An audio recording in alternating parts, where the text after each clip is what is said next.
All right, I've got my mug that's half empty, that's been cold steeped with water that I forgot to properly heat. So it is the most satisfying cup of Earl Grey timestamp I've ever had.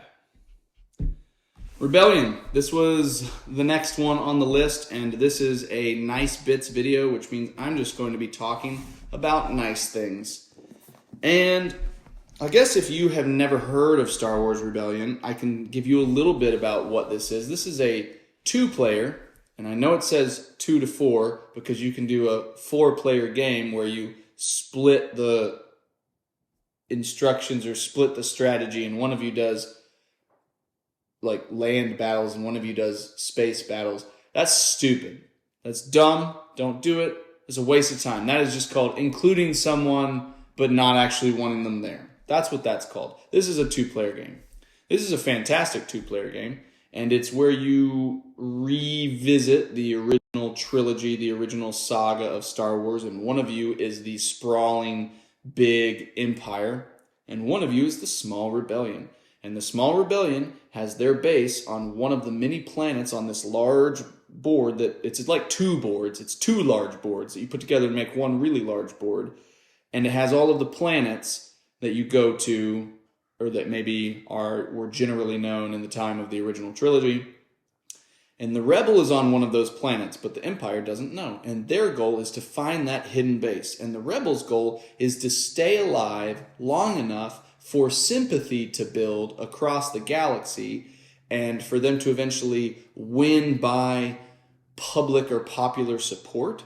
And so they do a lot of missions and a lot of sabotage and effort to delay the Empire finding their hidden base and increase the fervor or zeal of other people who support and approve of the rebellion. Empire wins if they control the rebels' base at the end of a turn. Rebels win if they reach that victory point track marker that is on there. It's, I think it starts at like 12, but it can get pushed closer based off of certain cards, and it can get pushed further away.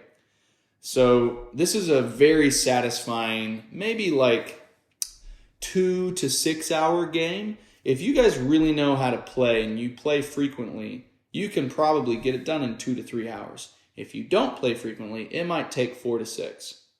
And if you've never played before, it'll probably take 4 to 6. Unless you get really lucky and the Empire finds the base like that. That was a good snap. That was a bad snap. That was a better snap. Timestamp. So, anyways, this is not a games I got. I'll do that later at some point. I'm not even going to do it now. I'm not even going to be efficient and do it now. I'm just going to do a nice bits one. And so, the reason why I want to do a nice bits is because I have chosen to upgrade aspects of this by purchasing an insert. Also, for a lot of the FFG games that I bought back in the day that had very thin cardstock player boards, I laminated them. So I don't know if I can even get it out effectively right now. It's not going well for me. It's not going well for me. It's not going well for me. So I laminated them. So they're much more durable now. And they got that nice little laminate sound. So I did that for this game, and I did that for, what else did I do it for? I did it for Forbidden Stars, and then I think I also did it for Dead of Winter, I think. Because it was kind of, back then in like 2014 to 2016 or 17, there were like a lot of games that were coming out that had these really thin cardstock stuff, and yeah, I just didn't want them to get destroyed or get stuff on them. So this is the board. This is the same size as 2 different games, and that's how big the board is. But now that we've got that, we'll get to the bit that I actually wanted to show you. Is I bought the Feldherr foam insert, and for this particular game, it really doesn't make the box lid pop. I'll show you the Forbidden Stars one that I got recently too. I got both of these very recently. pretty much after I started doing the videos, and I was like, I want to take care of these games. So on the Forbidden Stars one, it makes the box lid pop quite a bit. On this one, there's not really much of a box lid. But what it does is it's a custom insert. Let me see how effectively I can show this to you, because you know me. And what it does is it perfectly allows you to nestle every single plastic piece in this.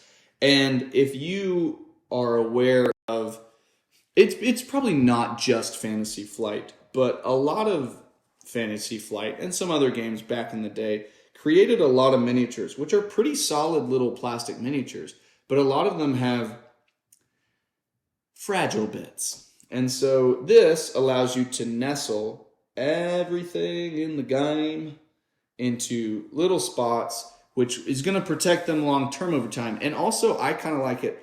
I'm normally the kind of person where even if a game is not a table hog, I will make it a table hog to where I can have stuff out and be accessible. So I kind of see myself just leaving these fully out of the box and just grabbing them when I need them, and instead of having them in a pile in a player area. And then I'm not going to get the last one out because it's a lot heavier, but it gets all of the leader tokens or the leader markers and all of the Death Star and all the cards and all the dice, and it settles all of those nicely into the bottom of the box. So I have this for the base game. I also bought it for the expansion, which I haven't played with yet, but is supposed to fix the combat, which I never thought was a problem, but combat can be frustrating. But it's a dice rolling game. If you feel like a dice rolling game is unfair in combat because of luck and chance and probability, you probably shouldn't play dice games, because you're gonna be disappointed. So what I really like about these is they create really solid little custom compartments, and it feels very thick and, you know, luxurious. I like that everything slots in a certain way. I like that for the most part. I will say this, the difference between this one and Forbidden Stars is in this particular one, they seem to have focused more intently on having the two sides, the Rebellion and the Empire, have their ships and units and miniatures in individualized trays. So you could pretty much put this beside the player that they are, and they could just grab them as they need to, minus a few of the larger ships and the Death Star and stuff like that. But for the most part, it is segmented by player. In the Forbidden Stars one, I think just based off of the necessity of all the different shapes of those pieces, it's a little bit more sporadic in the organization of the foam insert. And, you know, you have faction. You couldn't really give like, here's your tray, here's your foam tray, here's your foam tray. You can't really do that. But this makes me feel much better about this game long term, because I really like this game and I want to keep it in good shape. This is probably one of my absolute top 2-player games. This is such a good game. It is so satisfying. It doesn't really, like, obviously it's helpful or better if you like Star Wars, obviously, because you get a thematic connection to what's going on and you kind of understand the story and the growth or arc of the gameplay makes sense.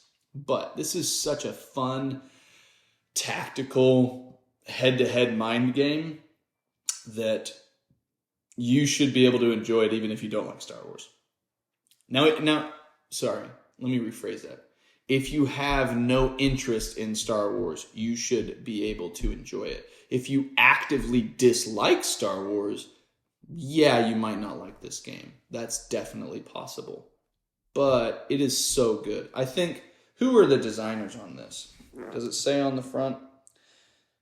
Good old Corey, man. I don't know how to say his last name. Corey Konieczka. But he's been involved in so many of my favorite games. He's been involved in Rebellion. He's been involved in Forbidden Stars. He's been involved in several other. He is just a fantastic designer. I think he most recently did The Initiative, and I know a lot of people liked that. He was involved with that. I am this week, I think, getting in Space Hulk Death Angel, and I think he was involved with that. I'll have to check that, but this and Forbidden Stars are like top 5, top 10 games permanently for me. I don't think they'll ever leave top 5, top 10 for me. And so because of that, he's a designer that, he's good. I got his back. He doesn't know me and doesn't need me to have his back, but I got it. Okay. Timestamp. Thumbnail. I'll just pretend I have like a lightsaber, like boom. I think that's got to be golden. That's probably the best thumbnail ever made. Jeremy Howard was talking on Facebook the other day, last week or something, about hating thumbnails.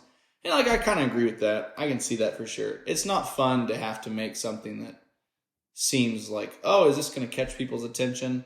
So I can totally appreciate that. And maybe it's annoying. Let me know, is this annoying to you that I do this inside the video rather than outside of the video? I just think that it's funnier to do it inside of the video. And also, I'm much more of the kind of person that is interested in who I'm talking to, knowing some of the absurdities of what is involved with the process. Like the thumbnail and timestamps.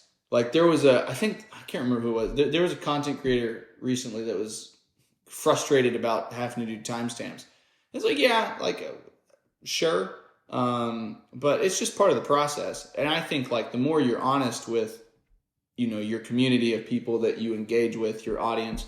I don't really like calling you guys the audience. I would more like to call you guys friends, because I don't know. I feel like audience elevates a person in some regards to who the audience is. Like it puts them at a higher, not stature, but station, or it puts them in a different power dynamic maybe. And I don't really like that. So you don't have to be my audience. You can just be my friends. My friends. Timestamp. And that's funny now. That's a thing now. Because I brought you in on the stupidity of what I have to do. So timestamp joke. And then thumbnail joke. But the thumbnail joke, maybe I need a joke for thumbnails. Because currently I don't have a joke for thumbnails. It's just timestamps. Then that's my main shtick right now. It's just the timestamps. Which to me is funny, even on videos like this, where I currently don't timestamp, and I'm only timestamping the one that has segmented sections. Ooh, let me know on that. In terms of growth and making videos better and making you guys more engaged, would you like timestamps on the other playlists? Games I Got already has currently a system, which is always, up for change. But Nice Bits and Open That, kind of my unboxing one, those two don't currently have timestamps because I don't approach them in a predetermined way right now. If you would like me to and you would like timestamps, let me know. And if you have suggestions for what kind of categories or sections you would want within those playlists, let me know. I'm curious. Currently, I don't have anything. Currently, it's just Games I Got. Yeah, have you guys seen that YouTube video of that kid who's apparently, and he's in that news interview at the circus or at the fair, state fair or something like that? That's how it sounded to me, I was saying currently. Currently. That's how it felt.